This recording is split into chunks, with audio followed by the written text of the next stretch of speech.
एक गांव में एक निर्धन जुलाहा दंपत्ति रहता था। जुलाहे का नाम था सुंदर और उसकी पत्नी का नाम था लीला।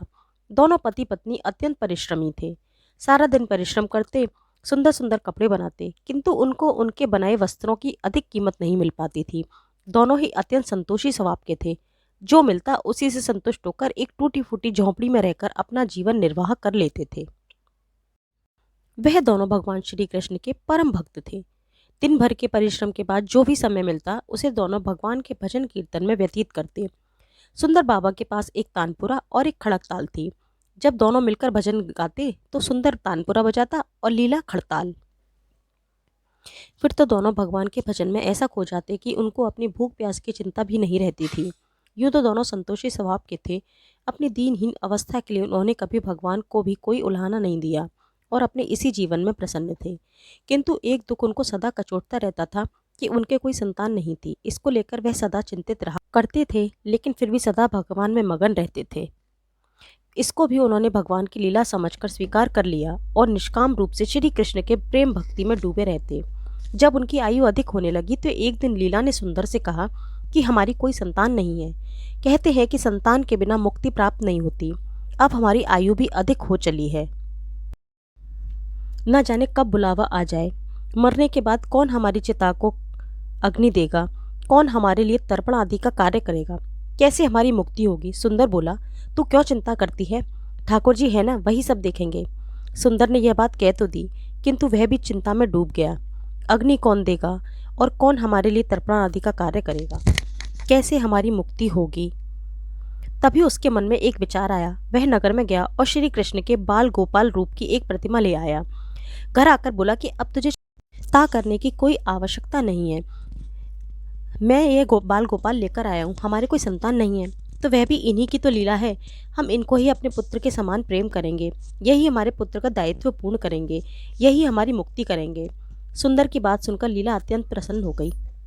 उसने बाल गोपाल को लेकर अपने हृदय से लगा लिया और बोली, आप बिल्कुल ठीक कह रहे हैं, आज से यही हमारा लल्ला है। दोनों पति पत्नी ने घर का एक कोना साफ करके वहां का एक स्थान बनाया और एक चौकी लगाकर उस पर बाल गोपाल को विराजित कर दिया। तब से जुलाहा दंपत्ति का नियम हो गया कि वे प्रतिदिन बाल गोपाल को स्नान कराते, उनको धुले वस्त्र पहनाते, अपनी संतान की तरह उनको लाड़ लड़ाते, उन्हीं के सामने बैठकर भजन कीर्तन करते और वहीं सो जाते। जुलाहा अपने हाथ से बाल गोपाल के लिए सुंदर वस्त्र पहनाता और उनको पहनाता। इसमें उनको बड़ा आनंद आता। धीरे धीरे दोनों बाल गोपाल को अपनी संतान के समान ही प्रेम करने लगे। लीला का नियम था कि वह प्रतिदिन अपने हाथ से अपने लल्ला को भोजन कराती, तब स्वयं भोजन करती।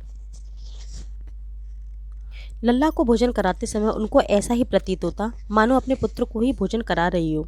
उन दोनों के निश्चल प्रेम को देखकर करुणानिधान भगवान अत्यंत प्रसन्न हुए और उन्होंने अदृश्य रूप में आकर स्वयं भोजन खाना आरंभ कर दिया। लीला जब प्रेम पूर्वक बाल गोपाल को भोजन कराती तो भगवान को प्रतीत होता मानो वह अपनी माँ के हाथों से भोजन कर रहे हैं। उनको लीला के हाथों से प्रेम पूर्वक मिलने वाली हर कौर में माँ का प्रेम प्राप्त होता था। लीलाधारी भगवान श्री कृष्ण स्वयं माँ की इस प्रेम लीला के वशीभूत हो गए, किंतु लीला कभी नहीं जान पाई कि स्वयं बाल गोपाल उसके हाथ से भोजन करते हैं। एक दिन कार्य बहुत अधिक होने के कारण लीला बाल गोपाल को भोजन कराना भूल गई।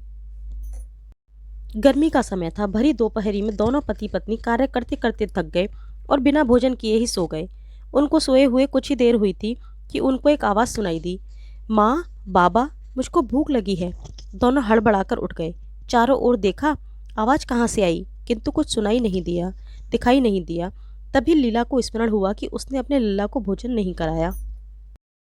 वह दौड़कर लल्ला के पास पहुंची तो देखा कि लल्ला का मुंह कुम्हला गया है। इतना देखते ही दोनों पति पत्नी वहीं उनके चरणों में गिर पड़े।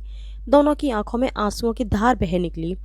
लीला तुरंत भोजन लेकर आई और न जाने कैसा प्रेम उमड़ा कि लल्ला को उठाकर अपनी गोद में बैठा लिया और भोजन कराने लगी। दोनों पत्नी पत्नी रोते जाते थे और लल्ला को भोजन कराते जाते, साथ ही बार बार अपने अपराध के लिए क्षमा मांगे जाते। ऐसा अगाढ़ प्रेम देखकर भगवान अत्यंत द्रवित हो गए और अंतर्यामी भगवान श्री हरि साक्षात रूप में प्रकट हो गए। भगवान ने अपने हाथों से अपने रोते हुए माता पिता की आंखों से आंसू पोंछे और बोले, प्रिय भक्त, मैं तुम्हारी भक्ति और प्रेम से अत्यंत प्रसन्न हूँ। तुम जो चाहे वर मांग लो, मैं तुम्हारी प्रत्येक इच्छा पूर्ण करूँ। इतना सुनते ही दोनों श्री भगवान के चरणों में गिर पड़े।